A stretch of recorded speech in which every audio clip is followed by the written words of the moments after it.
The following is me, Sarah Neela Elkins, reading Book of CoL, The Ember Child, chapters 11 and 12, live on April 26th, 2024. Content warning, because there is strong language and body horror in these chapters.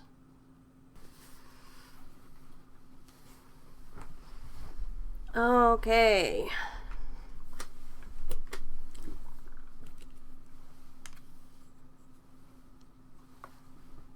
So, these are character designs for the short story.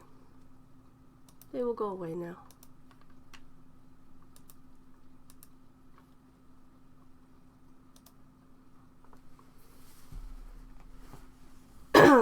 And, alright, so let's get started. Today I will be reading Book of CoL, The Ember Child, chapters 11 and 12. And, let's begin. Chapter 11 begins with an acorn chat. It's like Discord. The book club is the room.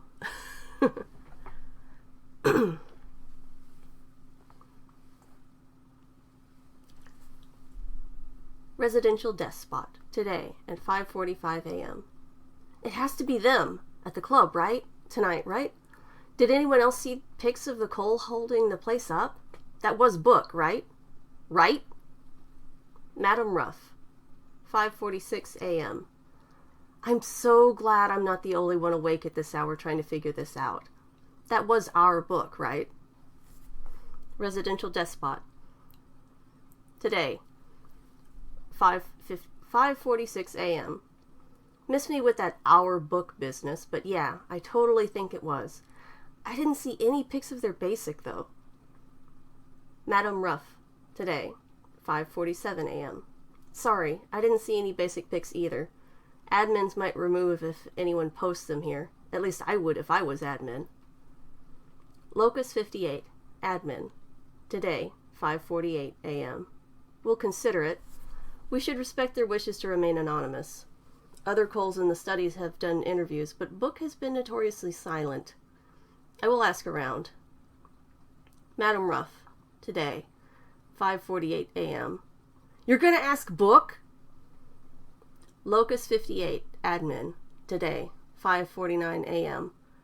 No, we'll ask other admins about deleting any supposed basic pics of Book from the server. I don't know Book. Residential despot, today, 5:50 a.m. What do you think Book's favorite drink is?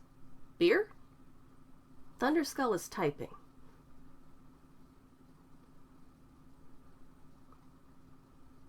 And this is the same thing from the image.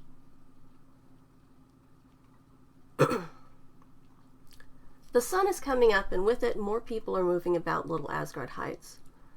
I'm almost to my apartment when I spot Eterna leaving hers, in basic, wearing blue flannel pajama pants and a gray long-sleeve top. She freezes in the hallway a few feet from me. Good morning, Eterna, I say as I continue to my apartment. Holy shit, Eterna says. Paige? You're okay? That was you last night, right? Oh, fuck. I manage to turn around just as she throws her arms around me to give me a solid hug.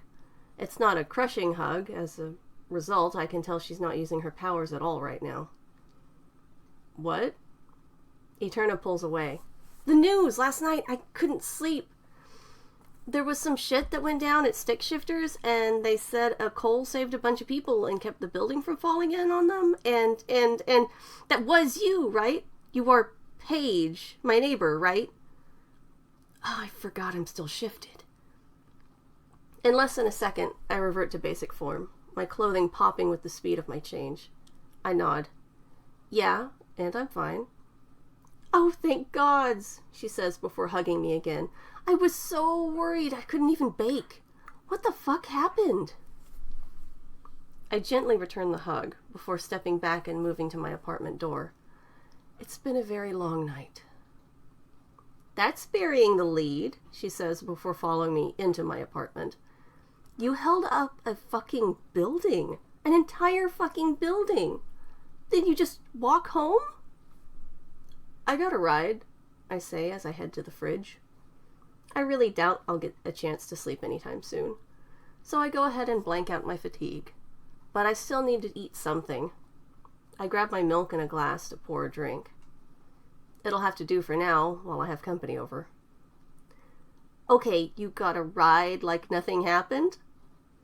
Eterna, I never said nothing happened. In fact, I said that it's been a very long night. I've still got some shit to do. She stays quiet while I finish my milk. Right. So, how can I help? I set my cup down on the counter. What? How can I help you do whatever it is you need to do? Eterna asks. You can't do what you're up to alone, right? I'm not alone, I say, and pull my phone from my jacket pocket. I was hired by a detective to look for someone. He just hasn't returned my text since last night, but that's okay. I kind of expected that to happen, to be honest. Because last night was fucked up? Yes. There's a long silence between us before Eterna perks up again. Okay, so... She draws out the word. What about the guy in the white suit? How do you know about them? There were stills from the security cameras at the club on the news, Eterna explains. I think I recognize them from some of the Children of Our Lord protests a few months back. They weren't wearing a suit like that, but the yellow beard and shit stood out to me. You think the guy's a cool? I ask. She nods. Seems that way. Heathens, pagan scum, I quote while shaking my head. Shit. Either it is the cools up to this shit, or someone's working to frame them. I don't get the point of the latter. I can help? She asks eagerly. I think you just did. What else do you know about the cools? Do they just let anyone join? I ask quickly. No offense, but you don't seem like the type of person who'd be into that. I mean, that shift you used a bit ago notwithstanding, they're real old school about gender roles. If they found out this was your basic, they'd lose their shit. Without thinking, I reply, then I'll use that shift as my basic. That's not how it works, Eterna counters. For some reason, I can't quite express that doesn't feel right to me. Do I seriously view myself as having more than one basic form? Is that why... I'll make a note to mention the feeling to Dr. Hailu later. Why would you want to join the cools anyway? Eterna asks. I think they kidnapped a kid, I say. I quickly explain the case. Detective Windgate needed a CoL expert because a 10-year-old supposedly developed powers. We went together to look into it, and I could tell the kid was an older CoL pretending to be an Ember. The guy attacked before escaping. I tracked him to the nightclub when the person in the white suit killed him. I don't mention a word of Detective Wingate's DID. That's his system's medical information, and it is not my place to tell anyone. The kid is still missing? She asks. What about the dog? No clue. Probably taken with the boy, I say. I can shift masculine, Eterna begins. I can go with you. She's cut off by my phone ringing and rattling on the counter. She jumps a little. I pick it up to see the call is from Detective Windgate. I answer, holding the phone up to my ear. Detective Windgate, are you okay? I ask quickly. I'm fine, he says. I followed the guy. Who? The one in the white suit who ran from the club last night. Who else? Eugene replies. I've been staking out the place he ran off to, but no one's left since he went in. Sorry I lost your earpiece. Figured you lost it. Also figured you'd be fine, he says. Where are you? Home? You? Still at this house, he says. Well, they're probably gone. They could look like anyone or anything, I reply. I wouldn't even put it past them to go incognito, or invisible, that is. I know what incognito means, Eugene says. You're right. This guy's probably long gone.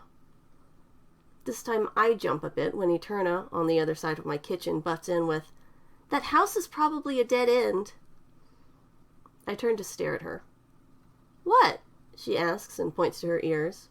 "I can mod my ears enough to hear a phone call." "Who's that?" Eugene asks. "My neighbor. She recognized the person in the suit from the news." "She did?" "How are you sure that's even the guy who hired you?" Eterna asks. I know what she means. She's worried Windgate's been kidnapped and replaced by the person in the white suit. But that's obviously not how Eugene takes the question, because he starts shouting into the phone. "You told her? You told your fucking neighbor?" Shit. No, it's not like that, I say quickly. "How could you, Paige?" I try not to panic. I need a soundproof space to speak with Eugene in, to calm him down. Somewhere Eterna won't be able to hear either end of our conversation, no matter how much she modifies her senses. There's no suitable place in the apartment, and Eterna is blocking my path out of the kitchen unless I go over the counter. I fold in on myself, around my phone, sealing it in a space that's surrounded by my body, buffered by my lungs, and additional air pockets to kill the sound. I keep my eyes and mouth functional inside, near my phone, with one ear inside and one ear outside. Overall, I'm roughly box-shaped, a warped and tangled mess of flesh, hair, and fabric from my clothing. I check to make sure I can't hear Eugene still shouting from my phone using my exterior ear. I can't. This will work well enough. What I can hear with my exterior ear is Eterna now losing her goddamn mind. "What the fucking hell? Oh my gods!" Eterna shouts. She gags. It sounds like she's about to throw up. I hear footfalls and shuffling before she loses her cookies into what I hope is my trash can. I'll hose it out later. Meanwhile, Eugene is still screaming from the phone about how it wasn't my place to tell anyone about him. "Eugene," I say into my phone, "I didn't tell her about your DID. I haven't told anyone." "What the fuck was she talking about then?" he says hotly.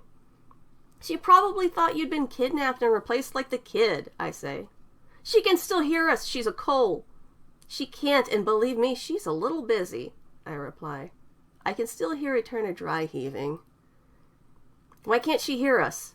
he asks a little less aggressively. "You do not want to know," I say. "Don't worry about it. Text me your location and I'll meet you." The white suit guy may be a child of our Lord, by the way. Eterna recognized them from some of the protests around our apartment building in the past. Here is the soundproof meat box.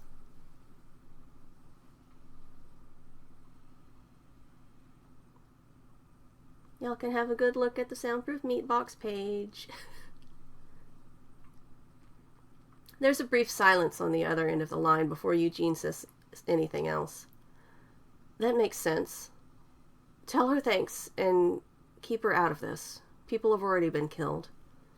The fewer involved in this investigation, the better. No argument from me there, I agree. I'll text you the address. Walk up, please. No powers. Got it, I say. Eugene, are you okay? Yeah, sorry. You don't need to apologize, I say. I understand. You thought I gave out your medical history. I'd be upset if I were you, too. Appreciate it, he says before hanging up. Eterna's not vomiting anymore, but I can still hear her in my kitchen. She's gotten closer to me where I sit on the floor.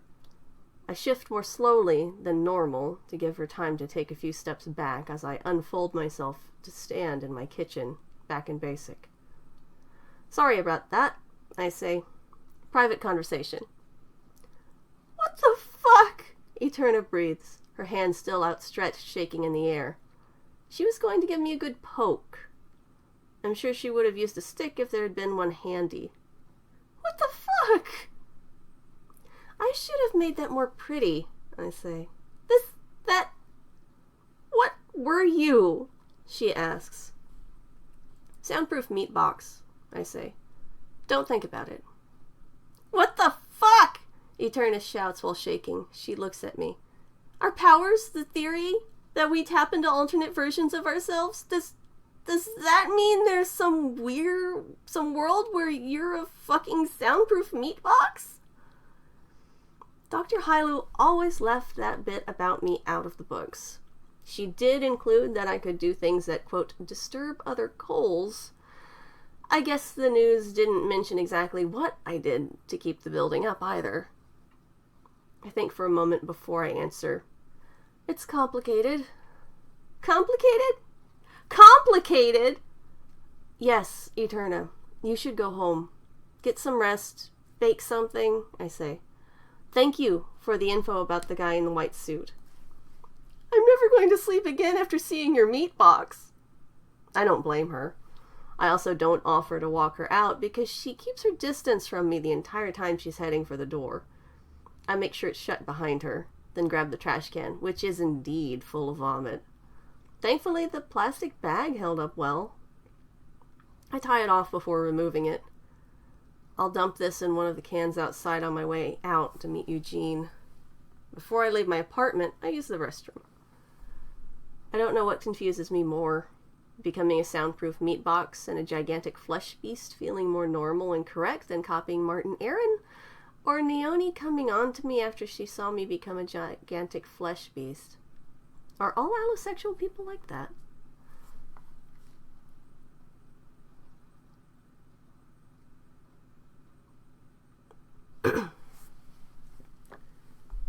The Ember Child, Chapter 12, Part 1.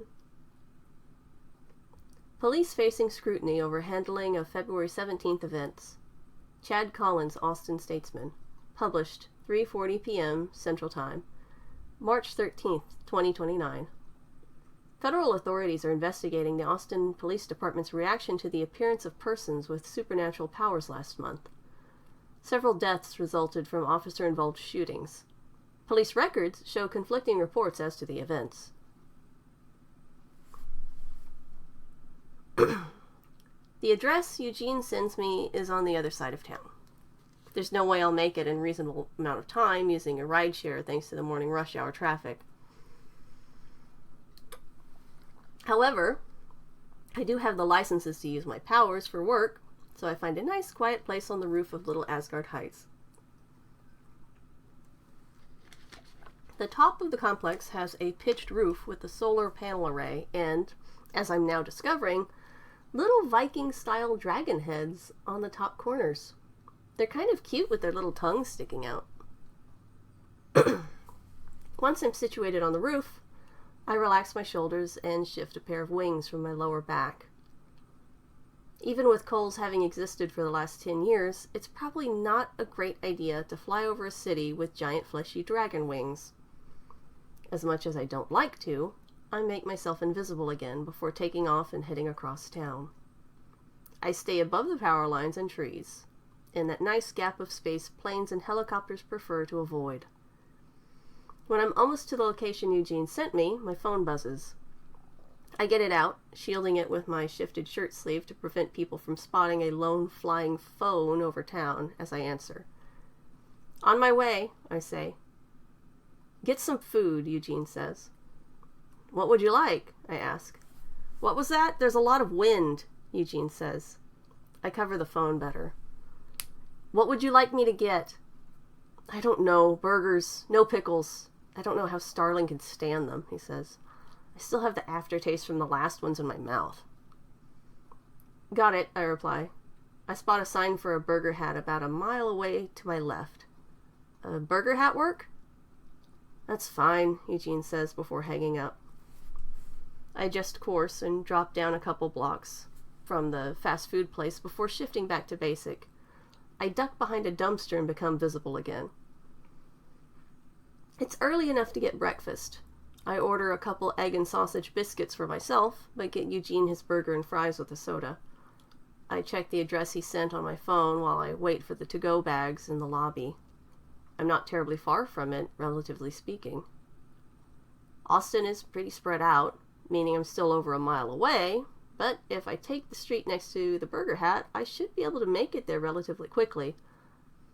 I get a drink carrier for the cups and the bag before I leave. I decide to experiment with my boots, and use my powers to shift them into inline skates. I test the wheels, which glide smoothly against the concrete sidewalk without an issue. To my knowledge, no one's tried to do this sort of shift with shift-ready boots. I'm told wheels are not easy. This'll work, I say to myself. Here's Paige with to-go food and skates.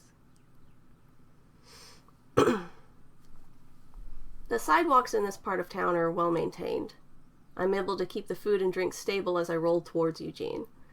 As far as anyone else knows, I'm just some weirdo in a suit and tie skating to work with breakfast in hand, which is actually accurate. I spot Eugene's little white hatchback a couple blocks to my left and shift my skates back into boots before walking that direction. He doesn't seem to notice when I reach the car, so I knock on the passenger side window gently with my knuckle. I hear the door unlock and open it before getting inside. "You really stopped for food?" he asks.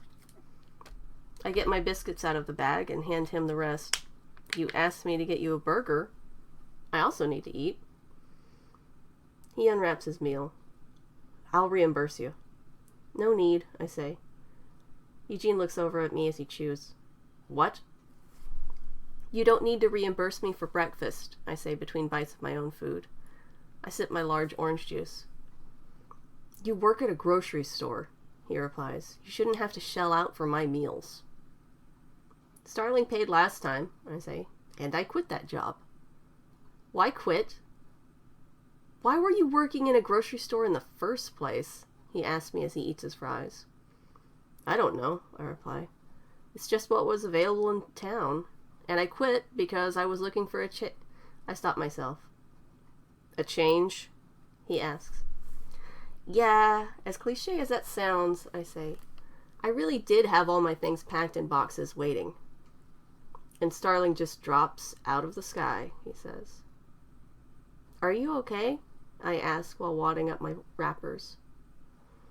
"I'm fine," he says. "As fine as I get, anyway. And don't say you can take this job off my hands again." "Got it," I say. "Are you okay?" he asks before looking at me. "Shit hit the fan at the club last night. It's fine if you want to walk away." I sip my juice. I absolutely have to stick with this because of what happened last night. The guy in the white suit is powerful. If they're working for the CoLs, you are seriously going to need my help. You'll need what I can do. "About that, what I need you to do right now," Eugene begins before pointing with the hand holding his coffee, "is to go into that blue house with the 2 dormer windows on the front and see if you can find any clues." "I take it we don't have permission to enter it?" Eugene huffs out a laugh. "Of course not." I used to pick locks for fun. They were all locks I owned, of course. I never joined any clubs since I lived in a small town. Lock sport can be relaxing, but I fell out of doing it when I gained my powers. That doesn't mean I forgot how. Knowledge like that comes in handy when you need to break into a building, even if it is breaking the core tenet of the hobby to only unlock things you own or have permission to mess with. This is an extenuating circumstance. We're looking for a kidnapped child, after all. Eugene sounds surprised in the new earpiece he gave me when I just cover one hand over the doorknob and unlock it. He can't see that I've shifted my right hand into a lockpick and a flat tension bar. He also can't tell that I've changed the surface of my fingers to be flesh-colored nitrile without my fingerprints present. Like hell am I going to break into a house and leave fingerprints? Thankfully, the lock is simple and I'm inside the house quickly. I could have just fashioned one finger into a metal plate and moved the bumps on it around to manipulate the pins that way, but where's the fun in that? I enhance my senses of hearing and smell to better search. "You just unlocked it?" "I used to do lock sport," I say. Again, why the hell were you working in a mythic grocery? I laugh a little, then begin my search of the house in earnest. There's no noise from anyone else in it. I can hear a few scratching noises from insects and rodents in the walls here and there. A nest of wasps under one of the dormer eaves upstairs buzzes in the reasonably cool fall air. There's also minimal furniture. A few simple chairs and a folding table here and there. No beds or sofas anywhere. The water seems to be shut off, as is the electricity. I don't find any personal belongings or toiletries. There's not even any signs of people really squatting here either. I catch the faint scent of smoke, which I follow upstairs, where I discover an old metal trash can sitting on a worn wooden desk. It's the most substantial piece of furniture in the entire house. Talk to me, Paige. Smelled smoke. Found some burnt paper in a trash can, I say. It's still on fire? No, burned out some time ago. This place is deserted, I reply. No signs of someone living here either, to be honest. Unless they cleaned up after themselves. I pick up the scrap of paper. You could smell that? Never mind, you used your powers. Don't explain it, Eugene says. Is there enough left to read? The paper is heavy parchment with an embossed logo partially visible on the corner that remains. Due to the damage, I can't exactly read what it says. The center of the logo is shaped like a cross. I take a photo with my phone and send it to Eugene. It's thick paper, maybe a cross logo, I say. Signs are still pointing to the CoLs, then. I pick up the paper and flip it back and forth in my hand. As Eterna said back in my apartment, the prevailing theory about how our powers work is that we tap into alternate versions of ourselves somehow and assume their shape. We just can't quantify how it works beyond that with science at the moment. If true, this would mean that there's some world where I am indeed a soundproof meat box, or where I'm a giant flesh beast shaped like the inside of a building. It's not something that's easy to test because, as of yet, there's still no definitive proof that alternate realities even exist. If they did, and they are infinite, then it stands to reason that there's one where this paper is still whole. And if there's one where I'm a meat box, why can't there also be some version of me who is partially, or fully, this particular piece of paper?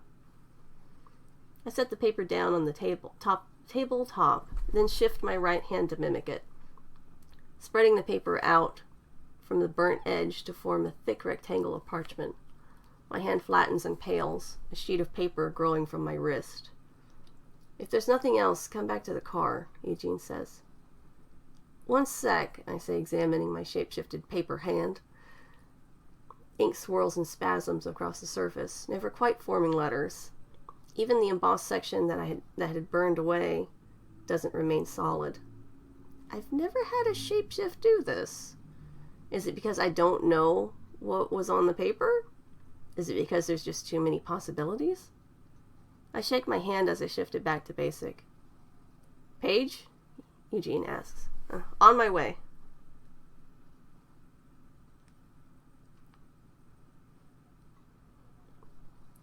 The Ember Child, Chapter 12, Part 2, with special guest art by Tom Rogers of Eugene. I love how he went for a noir look.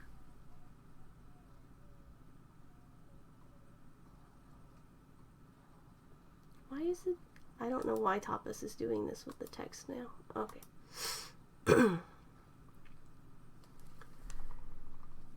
We can't just drop in on the CoL church without more evidence, Eugene says as he's driving me in the direction I now realize is home. There wasn't enough of that paper left to make a case with. The fact that you guys can look like anyone means the man in white could have been impersonating the guy your neighbor saw. If he regularly went to the protests, then any number of people would have had the chance to see him. I don't get why the cops never asked me to shift to basic last night, I say. I thought they would want as much information as possible, but they didn't even ask to see my ID. Are you sure they'd even want actual evidence in this case? Eugene rolls his eyes. A lot of the Force toe the CoL's line that they're angels with while CoL's are demons. Probably thought you'd sprout horns or some shit. Or or you were a CoL saving the day. I honestly don't know what I am sometimes, but the CoL's would be some pretty fucked up angels.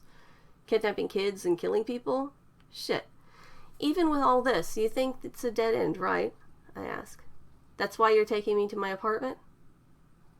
He glances over at me with extremely tired eyes. I don't think it's a dead end at all. Just a tight spot.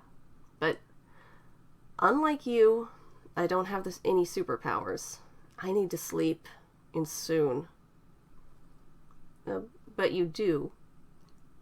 You have superpowers, I say. Not like mine, but they're still yours. You've got a 3-for-1 deal on mines and they protect you. That's pretty fucking rad. Maybe, he replies wistfully. Did you get any sleep last night? No, I say.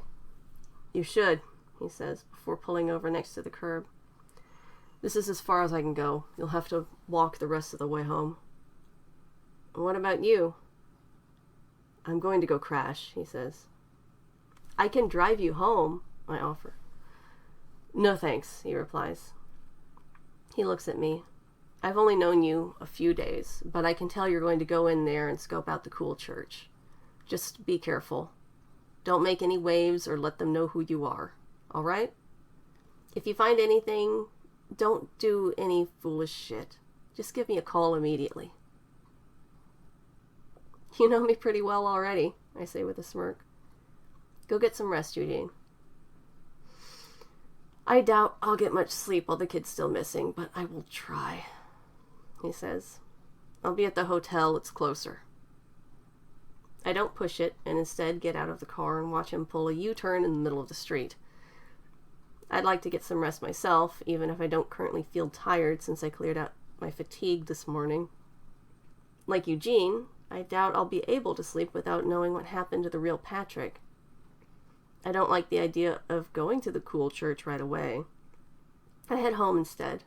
I use the restroom before shifting my clothing into some more relaxed street clothes. Just a cream-colored t-shirt, light black denim jacket, and dark blue jeans. I didn't see Eterna on my way up, or Neone, thankfully. I hope I don't see them on my way out either, but those hopes are dashed when I open my door and Eterna meets me in the hallway, a plate of warm chocolate chip cookies in hand. She's still in basic form, but has changed out of pajamas in favor of a baggy set of gray and pink sweats with flip-flops. Sorry I freaked out about your box thing, she says, offering me the cookies. I'm just still new to all of this. I take the plate and show her into my place. She follows with her head hung low and shuts the door behind her. You absolutely do not have to apologize, I say while eating a cookie. It was a bit of improv and admittedly not my best work. I should apologize to you for springing that. I saw some photos of what you did at Stick Shifters, she says weakly. Online. Some people who were at the club posted them, not the police or anything. There's video, too, of some of it. That was you? That... She pauses and tries not to emphasize the next word, which only makes it more pronounced. Thing holding the building up? I nod. How? I'm a Class S. That's not what I meant, she says. How could you even think of changing into that? I just acted, I say. I had to do something. But it's so... fucking weird, I ask. She nods silently. You want to know the weirdest thing about it? I ask while I start on another cookie. I don't wait for her to answer. I just continue between bites of food. This week has been one of the first times I haven't felt completely lost, and that form felt normal. But then pretty much everything feels normal to me. I don't get it, Eterna begins. You can literally be whatever or whoever you want. You're a Class S CoL. How could you ever feel lost? That's exactly why. Everything feels right to me. I could be a fucking lamppost and it would feel like I've always been one. Why would being a skin scaffolding or a soundproof meat box be any different?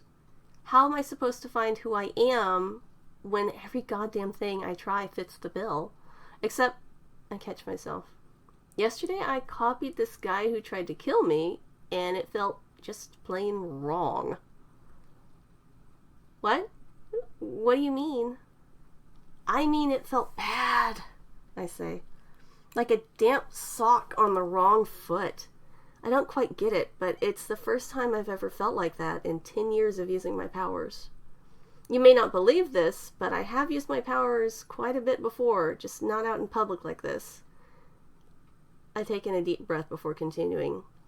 And now, I'm thinking about sneaking into the CoL church and my stomach is in knots. How many cookies have I eaten? The plate is empty. All of them, she says, about a dozen. Are you going to be okay? Yeah, I say, my stomach can handle it. That's not why it's in knots. No, the sneaking into the CoL church thing. Are you seriously going to do that? She asks. Her hands are bunched up in the sleeves of her sweatshirt. I have to, I say. I need to find the kid. But just the thought of going in there makes me feel like that damp sock again. My skin isn't actually crawling, is it? She shakes her head to tell me it's not. Then she lets out a tired laugh. Everything feels right is bullshit, or you wouldn't think pretending to be a CoL was a bad idea. You know more about yourself than you realize. Really? And why haven't I found something to do with my life? I thought you, a first gen, who knew this world before our powers existed, of all people, would realize that everyone's trying to do that. It's not because you're a CoL, it's because you're human, Eterna says. We're all trying to find who we are. She's right. Thank you, Eterna. I hand her the empty plate. And thank you for the cookies. Sorry I plowed through them all. They were great.